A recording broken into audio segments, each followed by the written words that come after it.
आप सबों को जय मसीह की new creation in Christ channel में आप सबों का स्वागत है। और इस समय हम स्टडी कर रहे हैं द बुक ऑफ जेनेसिस, उत्पत्ति की पुस्तक, और हम पहुंचे हैं उसके 14वें पहले अध्याय के 14वें पद पे। और आज हम देखने वाले हैं कि कैसे परमेश्वर ने 6वें दिन पशु और पक्षियों को बनाया। और साथ ही कल हम देखेंगे कि कैसे परमेश्वर ने मनुष्य को बनाया। और मैं बताना चाहता हूं कि 14वें पद को पढ़ रहा हूं पहले, फिर आगे हम लोग देखेंगे। फिर परमेश्वर ने कहा, पृथ्वी से एक जाति के जीवित प्राणी अर्थात घरेलू पशु और रेंगने वाले जंतु और पृथ्वी के वन पशु जाति जाति के अनुसार उत्पन्न हों। और 5वें दिन हमने देखा परमेश्वर ने सृष्टि करी जल के जंतुओं की, तमाम प्रकार की पक्षियों की परमेश्वर ने रचना करी और उनको आशीष दी और कहा फूलो फलो और समुद्र के जल में भर जाओ और पक्षी पृथ्वी पर बढ़े। और हम देखते हैं, हमने कल देखा था। और 6वें दिन की शुरुआत होती है पशु पक्षियों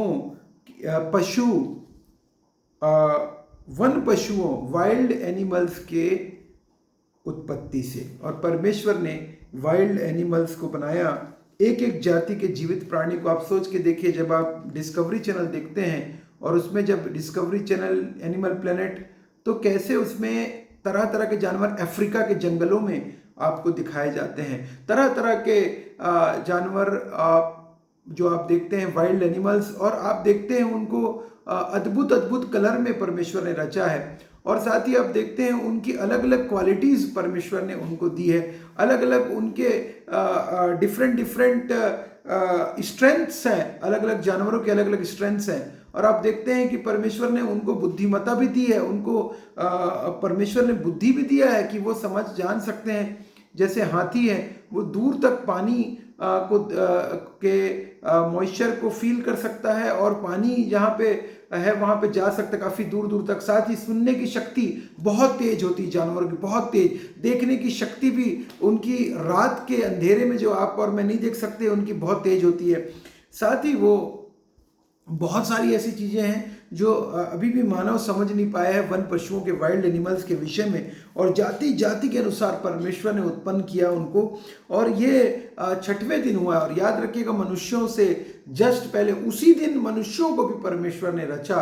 और हम ये भी देखते हैं कि सारी पृथ्वी और घरेलू पशु पक्षियों और सब रेंगने वाले जंतु जो पृथ्वी पर रहते हैं, उनके अधिकार के लिए परमेश्वर ने मनुष्यों को अपने स्वरूप और समानता में बनाने के पहले वन पशुओं की रचना करी। और साथ ही जाति जाति के घरेलू पशुओं और जाति जाति के भूमि पर सब रेंगने वाले जंतुओं को बनाया।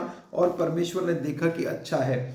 और हम देखेंगे कि सब चीज़ों का कंट्रोल परमेश्वर के हाथ में है। सारे जीव जंतुओं का क्रिएटर याद रखिएगा, कोई भी चीज़ अपने आप से नहीं बनती। अगर कोई चीज़ बनी है तो उसका कोई ना कोई तो क्रिएटर है, कोई ना कोई उसको क्रिएशन, उस वर्क को बनाने वाला है, कोई ना कोई उस जॉब को कंप्लीट करा है, इसलिए वो बना है। चाहे आप घर देख लीजिए, घर को बनाने वाले बिल्डर्स आपको दिखेंगे, आर्किटेक्ट्स, इंजीनियर्स दिखेंगे, किसी ना किसी ने क्रिएशन किया है। आप एग्जाम्पल देख लीजिए, ऑटोमोबाइल को देख लीजिए, ऑटोमोबाइल को भी कोई ना कोई बनाने वाला है। और ये जो टी शर्ट मैं पहना हुआ हूँ, इसी को भी मैन्युफैक्चरर ने बनाया है और वो बन के हम तक बिका है, तो किसी ना किसी ने बनाया है। उसी प्रकार से परमेश्वर ने सृष्टि की रचना करी अद्भुत रीति से, अपने जबान कहा और हो गया।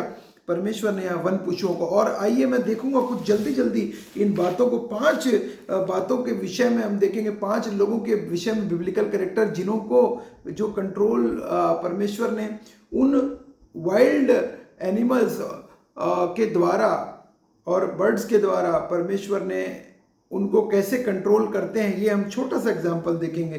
तो मेरे साथ आप जेनेसिस 6 के 20 में ही पहली बात पाई जाती है, और वो ये है, यहाँ पे नूह के बारे में हम देखते हैं। नूह ने जब जहाज बनाया तो 6वें अध्याय के 20 में परमेश्वर कहते हैं, एक एक जाति के पक्षी और एक एक जाति के पशु और एक एक जाति के भूमि पर रहने वाले सब में से 2-2 तेरे पास आएंगे कि तू उनको जीवित रखे। तेरे पास आएंगे कि तू उन्हें जीवित रखे। सब चल चल के नूह के जहाज में नूह के पास आए, क्योंकि परमेश्वर ने भेजा। किसने भेजा?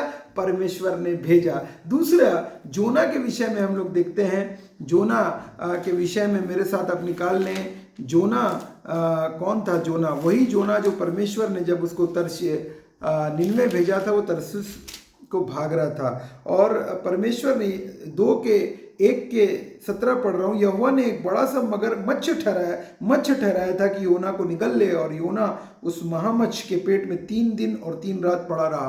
और परमेश्वर ने ठहराया था किसको? मच्छ को, मछली, फिश को। बड़ी फिश, हो सकता है वेल थी कि शार्क थी, वी डोंट नो, लेकिन वो फिश तो थी। और 3 दिन तक परमेश्वर ने ठहराया था उसको। कंट्रोल करता है परमेश्वर। और 10वें पद में 2:10 में कहता है, तब यहोवा ने मच्छ को आज्ञा दी और उसने योना को स्थल पर उगल दिया। परमेश्वर ने आज्ञा दी और उतने बड़ी फिश परमेश्वर की बात मानते हुए योना को निगल दिया। कहाँ पे? स्थल पर। तीसरा मैं बताना चाहता हूँ दानियल के विषय में। दानियल हमारा बहुत ही फेवरेट्स में से एक है, जो कि हम संडे स्कूल से पढ़ते आए हैं। दानियल के विषय में हम जानते हैं कि दानियल ने राजा की एक ऐसी आज्ञा थी कि आपने खुद के मूर्ति को प्रणाम करने की उसको मना कर दिया था, और बोला कि मैं 3 बार परमेश्वर का ही, केवल के परमेश्वर के सामने ही प्रार्थना करूंगा और घुटने टेकूंगा, जिसकी वजह से उसे सिंहों की मांद में डाल दिया गया, सिंह उसे खा ले।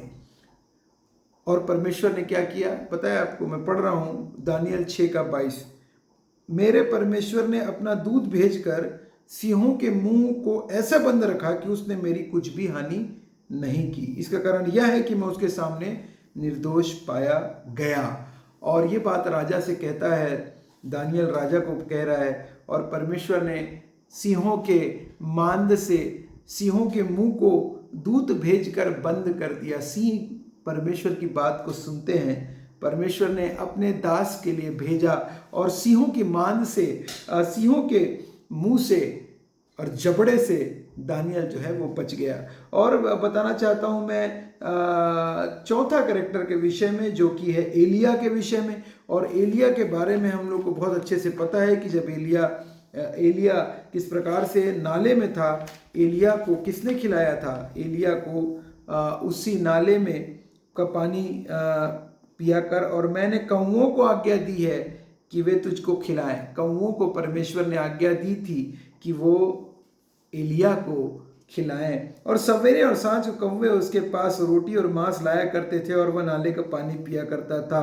कौवा जो कि एक ऐसा पक्षी पाया जाता है जो कि केवल और केवल डिपेंडेंट रहता है मांस के लोथड़ों पर, और जो कि अपना खाना शेयर नहीं करता किसी के साथ। वो यहाँ पे पहला राजा 17 के 4 और 6वें में, 4, 5, 6वें में परमेश्वर का वचन बताता है कि परमेश्वर ने उसी को आदेश दिया। क्या आदेश दिया? उसी नाले का पानी तू पिया कर। लिया पनिशमेंट। और हम देखते हैं इसके अलावा भी पनिशमेंट के लिए भी परमेश्वर इस्तेमाल करते हैं जानवरों को। और हम देखते हैं दूसरा किंग में एलिशा का ठट्ठा जब उड़ाया तो भालुओं ने 42 लड़कों को मार डाला। तो ये बहुत सारी चीजें हम देखने को मिलते हैं। हम आगे इसको कंटिन्यू करेंगे। आप सबों को प्रभु बहुत से आशीष दे। जय मसीह की।